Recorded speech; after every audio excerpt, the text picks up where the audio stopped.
Napapagod ka na rin ba kabayan?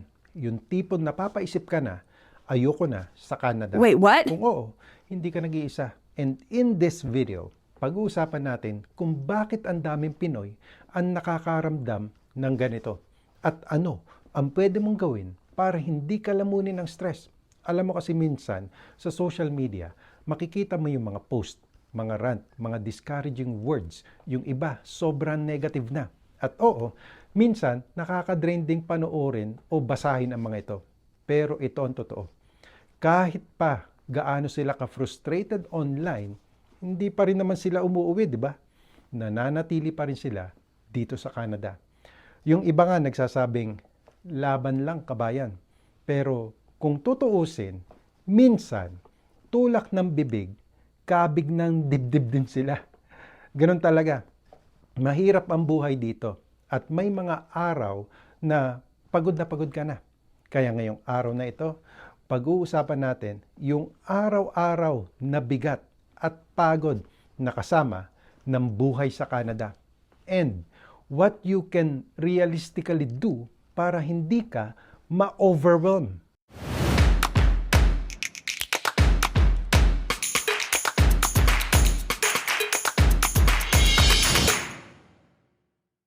Normal na mapagod, normal na ma-frustrate. Madalas, inaakala ng mga kababayan natin na madali dito. Pero pagdating mo, eto na, reality hits hard. Bills, rent, work, repeat. It's a repetitive cycle. Ulit-ulit lang sa Canada. Iba-ibang klase ng trabaho, pero halos lahat may kaakibat na stress. And minsan, hindi natin napag-uusapan kung gaano ito kabigat. Yung physical stress.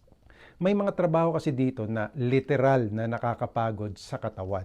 Yung tipong buong shift, nagbubuhat ka, naglalakad habang nagyeyelo sa labas.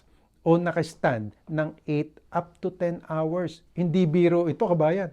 At araw-araw mo yang ginagawa. Yung mga trabaho like warehouse, construction, manufacturing, retail, food service, kapag paulit-ulit, tumatama talaga sa energy mo.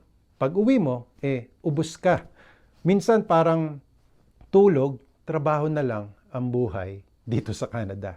Pangalawa is yung mental stress. May mga trabaho rin na hindi naman mabigat sa katawan, pero grabe sa pag-iisip. Yung mga deadlines, pressures from supervisors, customer service stress, multitasking sa fast-paced environment. Constantly adjusting to new systems or rules.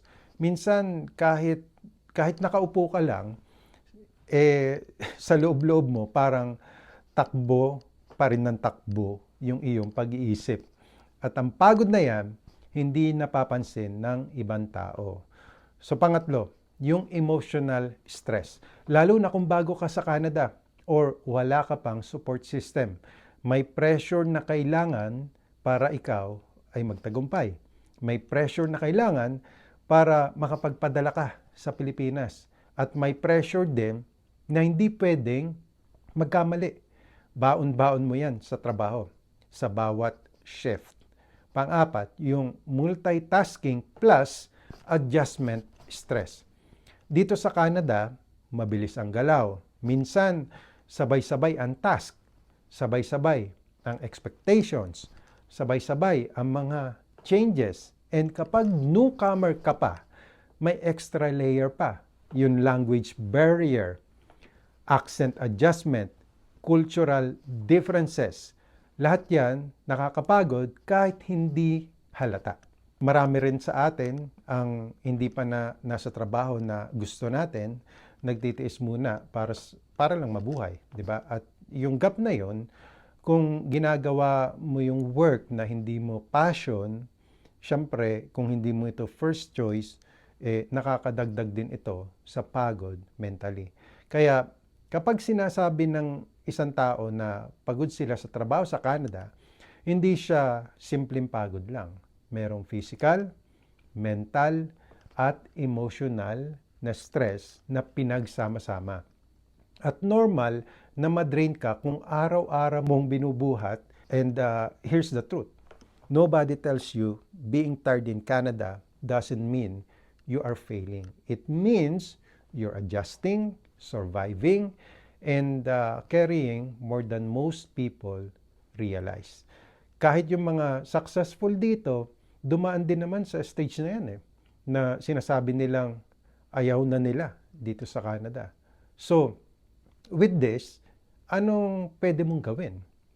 Here are some simple solutions that can actually help you. Una, kailangan mo mag-slow down, kabayan, when you need to.